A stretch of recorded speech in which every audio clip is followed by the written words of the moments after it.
Welcome to the Link Online.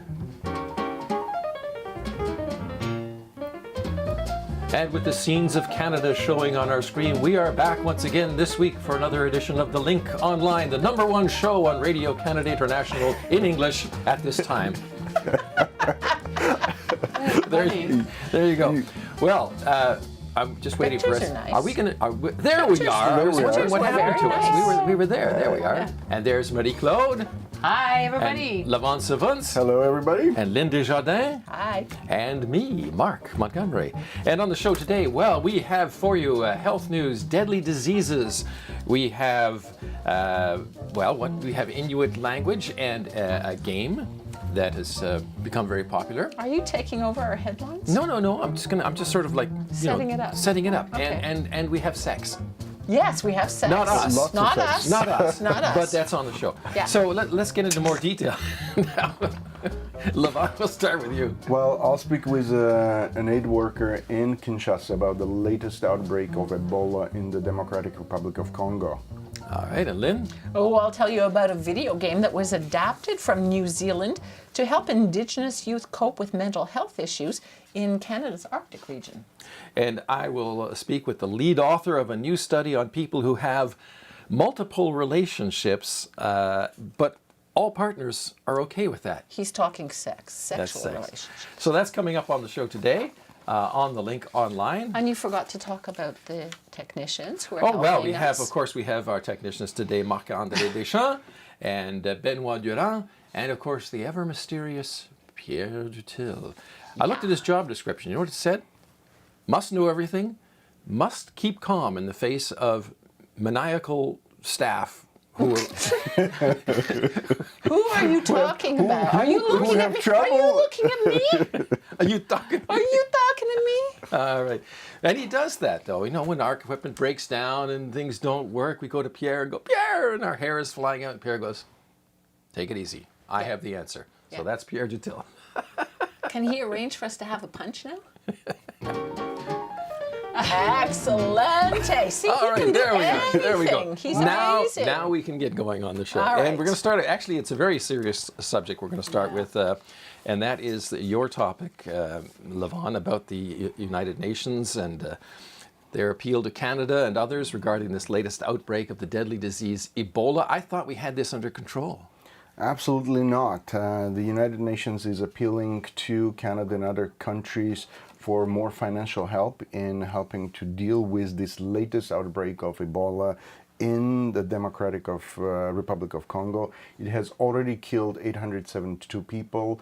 About 1,300 people have been infected so far. The good news is that more than 300 people have been cured, and for the first time, there is a vaccine developed in Canada that has kind of allowed health workers to slow down the spread of the Ebola because the conditions they're facing on the ground are pretty desperate. I spoke with Arnhild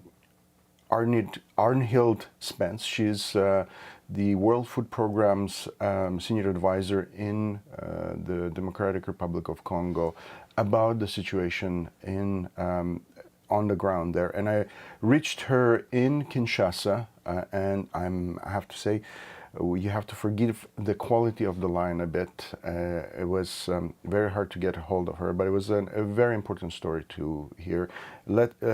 Here she's talking about what's going on the ground. The situation on the ground is not good. This is actually the second largest Ebola outbreak ever recorded after the West Africa outbreak, which was major, of course. It is the 10th outbreak in Democratic Republic of Congo, and it is the second one we are grappling with in the course of less than 1 year. So our understanding of the situation is that Ebola is probably here to stay in one form or another in DRC.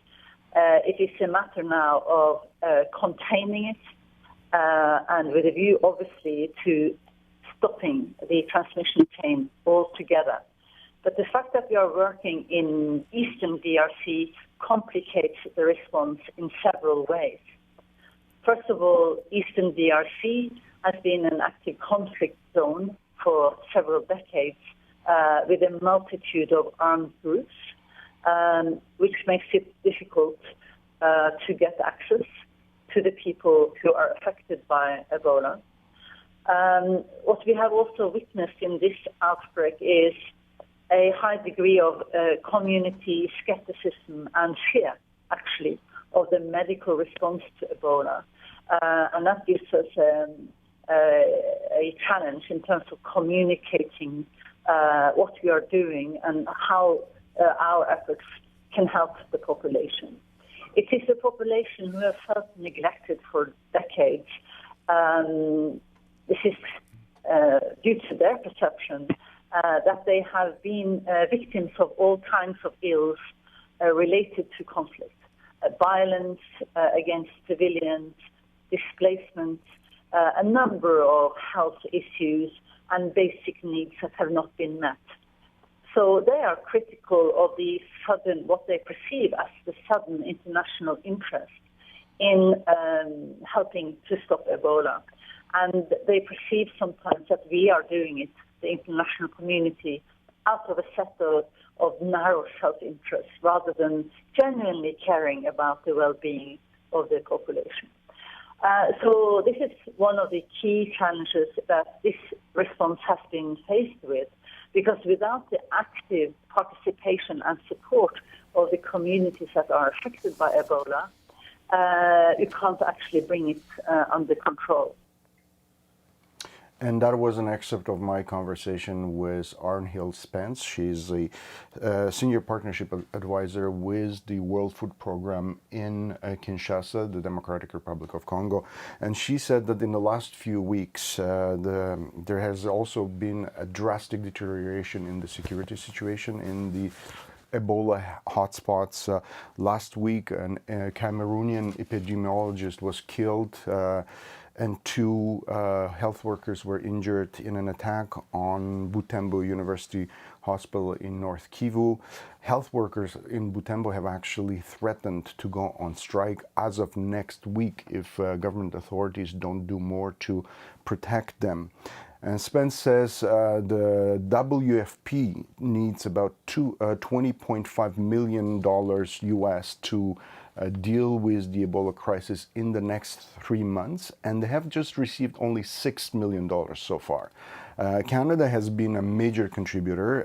Canada has contributed $10.3 million in 2018, and so far this year, $1.4 million that has gone directly to the Ebola response crisis. So they're definitely short-staffed, underfunded, and fighting a very, very dangerous virus that threatens to spread not only in the RC itself, but to neighboring countries as well.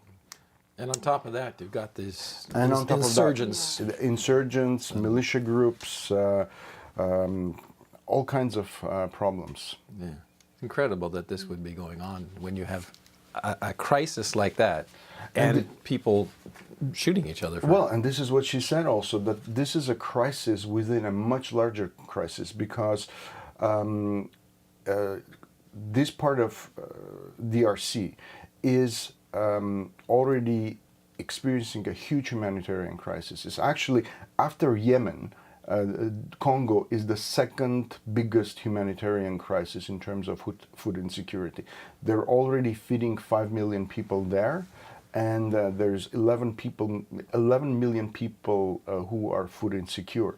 And one of the reasons that the World Food Program needs this money is that they're targeting specifically people who are at risk of contracting Ebola or have already contracted Ebola. So what they do is they provide food to these families so they don't have to get out of their house and risk spreading the virus even further. So. And I imagine there's a lot of displacement of people around there as well. Yes, and you have the movement of population to the neighboring countries, to Rwanda, to all that area around this part of DRC. People would like to give money to the cause. How do they go about it? Do you know? Well, there are right now with WFP is asking for is contributions from countries, but you can always contribute to reputable organizations such as the International Red Cross, Médecins Sans Frontières, which have offices there and have presence on the ground, And the World Food Program. and the World Food Program. All right. Coming up on the program, video games and mental health.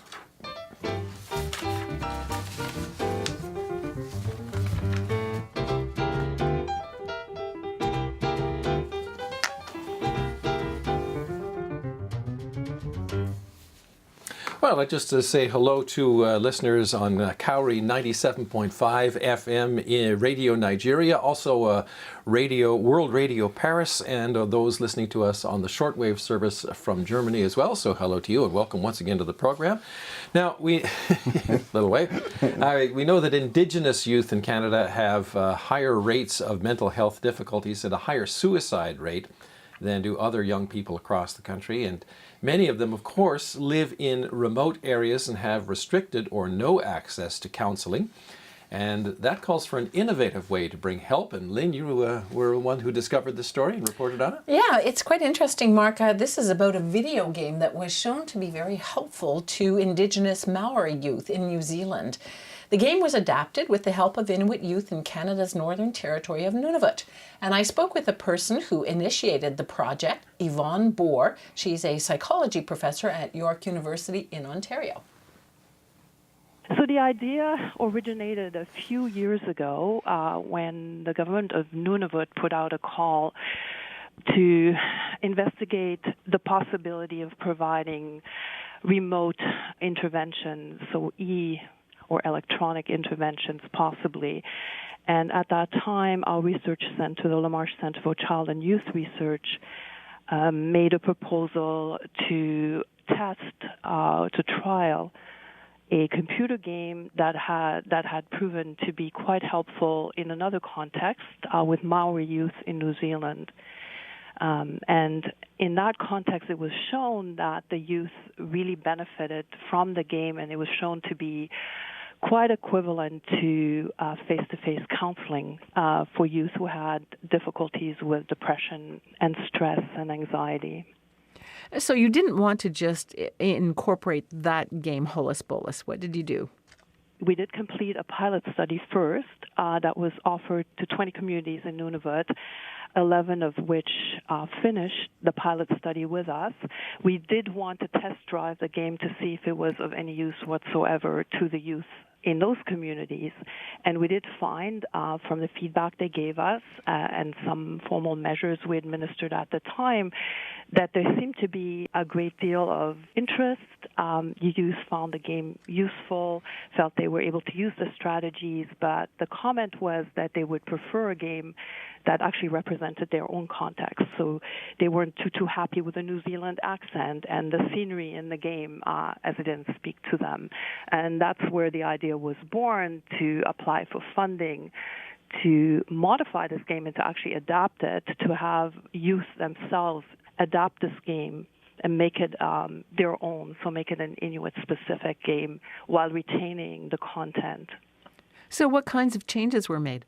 What we did was that we did recruit 5 communities this past summer. We recruited youth leaders and visited with them, held focus groups with them, had them test the game and provide their input. So youth provided a lot of excellent ideas on how to make the game an Inuit game. These youth also felt that the content was quite helpful to them, so we retained the content. But the changes that were made were stylistically represent Nunavut now. And so we have a lot of different scenery. It's an Arctic context. There are lots of Inuit symbols, Inuit animals, Inuit-specific costumes for the avatars, and so on. What was their reaction to the game? So youth were really happy to see their ideas on the screen. They all recognized their input and felt that this was a game that really now represented their culture, but it wasn't just Inuit culture, it was also their own, everything that they had brought to it. So it was an exciting moment, I must say. So Professor Yvonne Bohr hopes that the game will be ready by September 2019 and ready for testing. They'll actually test it with Inuit Ute in Nunavut. And once that is done, she actually would like to try to get some funding, new funding, so that they could create a new video game to help Inuit youth with mental health issues. Only this game would be created from zero, right from the ground up, so they could have, it would be entirely their own creation. Which would be very good given the cultural differences, of course. Yeah, well, she said, technically it actually turned out to be quite difficult to adapt technologically speaking, to take the program and to change it, because by the time they got around to it, some of the coding was old. So they'd like to be able to, it turned out well, but they'd like to be able to start a new project from the ground up. Especially given the fact that Canada is such a hotbed of video gaming industry. Absolutely. And while I was doing a bit of research, I saw that there is a whole industry not tied to mental health issues, but there is a whole Indigenous industry creating videos for Indigenous youth, based on Indigenous culture. So that's really interesting. I'll put a link to that in my story, so if people are interested, they can go to the page and see. And of course, in the last few years, Indigenous culture has really been getting a boost. They have Indigenous networks, radio and TV networks, and they have a lot of festivals now and competitions for Indigenous art, both music, and of course music is now growing quite a bit as well. So yeah, and the public broadcaster is doing its bit by providing airtime. Yeah, and we have had for years had CBC North too, and we at Radio Canada International have our own Aboriginal page, so people can check that out. Yeah, and Espace Autochtone in French too. Has been so that's good. And Eye on the Arctic. And that's course. it. And we have apps in which you can download all this stuff. Oh yeah, we got to talk about that. Talk a little bit about that. Yes. So again, that would be a great idea for those who love to read news on their phone to download our app. So we have a little promotional video that we actually posted on Facebook that maybe we can show you guys. Exactly, here it is. It's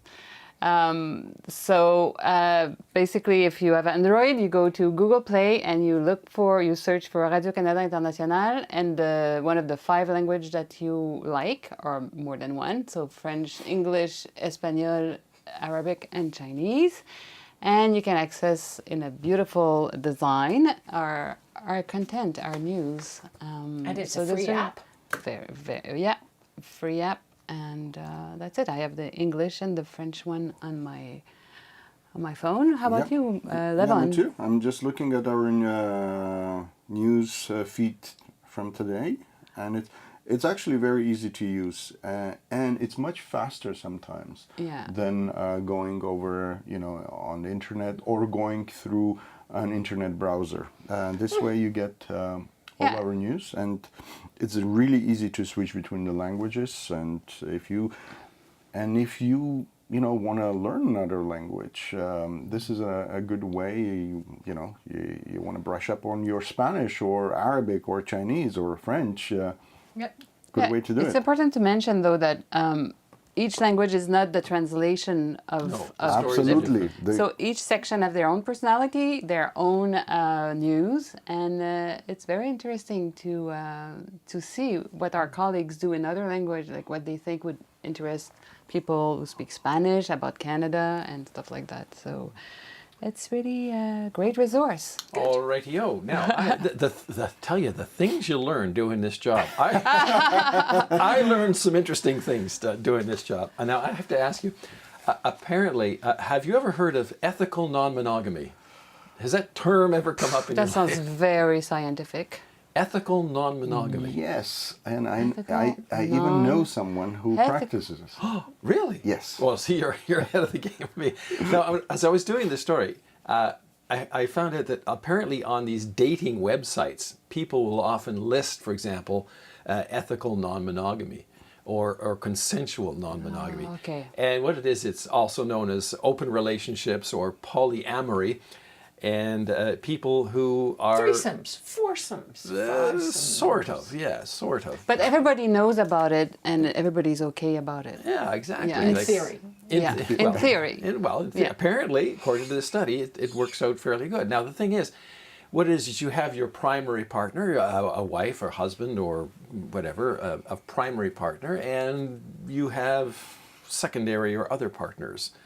And I guess what the study showed is that people who are involved in these kind of things end up saying they have better nurturing relationships with their primary partner, meaning love and care and this kind of stuff, and better sex with their secondary partners. So anyway, I spoke with Rhonda Balzerini, who is a postdoctoral fellow in the Faculty of Health at York University in Toronto, and she is the lead author on this study. And in this excerpt, I asked her, how common is this practice? Yeah, so there's actually some research that's looked at this, and we're finding that consensual non-monogamy is increasingly prominent in mainstream society. So in America, there's roughly 4 to 5% of people who are practicing this, and in Canada, we find similar results. And there's actually estimates suggesting that 20% of people have previously experienced consensually non-monogamous relationships. So around 20% of people who have had multiple relationships at one time. So it is becoming increasingly common. And in Google in 2017, it was one of the top 10 relationship queries. So clearly people are more interested in this.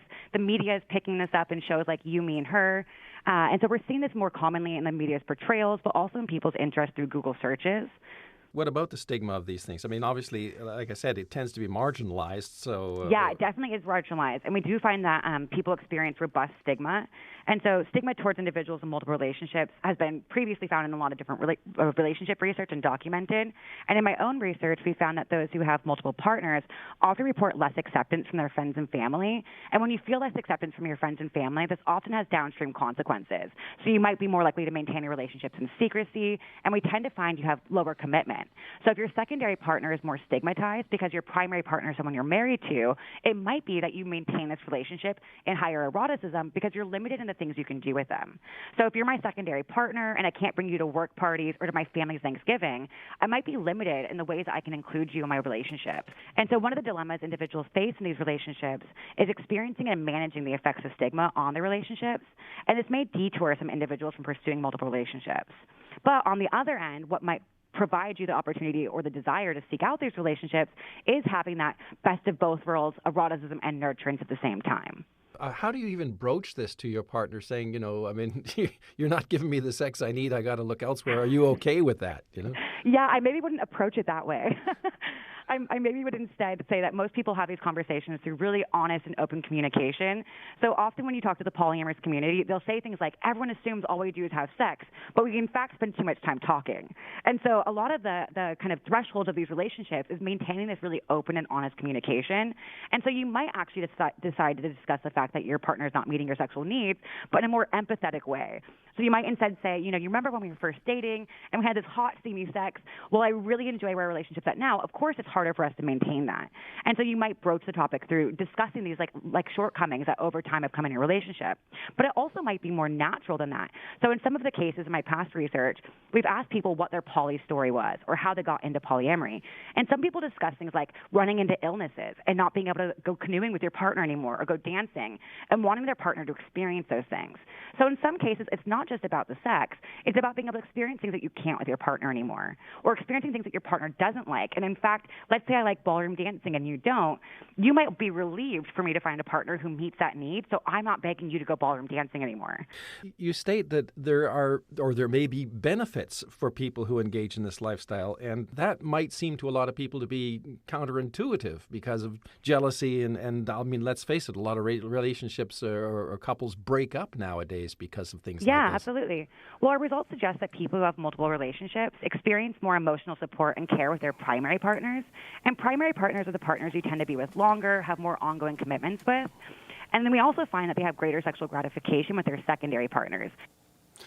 And that was part of my conversation with Rhonda Balzerini, a postdoctoral fellow in the Faculty of Health at York University in Toronto and lead author of the study. And of course, if you want to find out more, the full interview is in our highlights section. So there you go.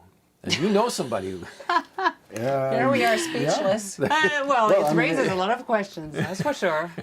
I mean, you have to say this is a very a minority. I mean, 4 to 5% of population. That's a lot of people, but 20% have, according to the study, 20% have had experience in this at some point. So, Wow. I don't know if that's whether they ended badly or not. Yeah, I remember going for dinner at people that I didn't know very much, and the lady was there, and she introduced me to, this is my boyfriend and this is my boyfriend. I forgot how but they were very open about it, and so I figured, oh, okay, this is what polyamour is. I was wondering, is there like statistics about, does it happen more later on in life or at the beginning of life? Is there any studies? That may be the subject of future discussions. But what she said was, what happens is you get into a relationship at the beginning and it's all hot and heavy and exciting sexually, and then it sort of wanes off and you develop more emotional connection. But people, because it wanes off, she said, people start to look elsewhere for that other aspect of a relationship.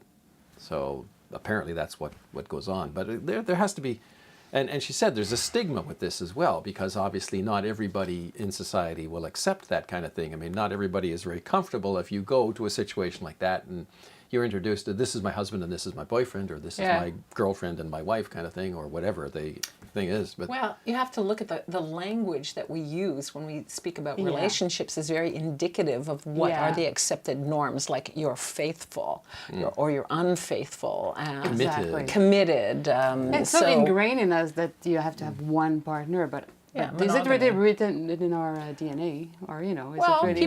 people are becoming much more open about homosexuality and in Western society. In Western, yes, in Canadian society, this is a very Western bias in a lot of countries. That's still not acceptable. Although or a death sentence in Uganda, or Brunei recently introduced Sharia law when it. But I mean, for example, in a lot of cultures around the world, in Africa, in the Middle East, polygamy is very, very common. Mm-hmm. So I'm wondering whether that's also, in a way, a polyamorous relationship. And if you include that, then probably the statistics are even higher. Mm-hmm. Yeah. The surprising thing also is when I asked about, which is in the interview, if you want to find out more about this, I said, well, how long do these things go on? Because of various factors, and jealousy could very well be a part of it. And I was kind of surprised. She said, on average, the secondary relationship can last 3 to 7 years. So that kind of, oh, really? I was surprised about that. But well, these people. What's it like for you to engage with them in this kind of relationship? Well, I mean, they're very open about it, and I mean, it's very hard to say, because you end up kind of negotiating very fine cultural norms, and it's a very, very fine balancing act on. But I mean, they're fine with it. What do I care? It's as long as they're happy with it, that's their choice. Well, obviously, I mean, it works very well for some groups, couples groups, kind of thing. I mean, but again, it's still probably not widely accepted in the general society as being just a little bit too odd. I think the younger generation is much more open and understands experimentation, or at least maybe it's just the circles that I know, but it seems to me that young people are more open, more accepting. I'm not sure about that. No? No, because I think it's when you get older that you have to become really creative. And you have more experience and stuff like that. And I find sometimes young people are very conformist. Really? Yeah. Well, interesting. So we have no scientific evidence. No, we're just speaking anecdotally. But this is a scientific study that was peer-reviewed and well, obviously, published. I mean, it was published in the science journal Psychology Today or something like that. So anyway, if you want to find out more, it's on our website on the highlights section.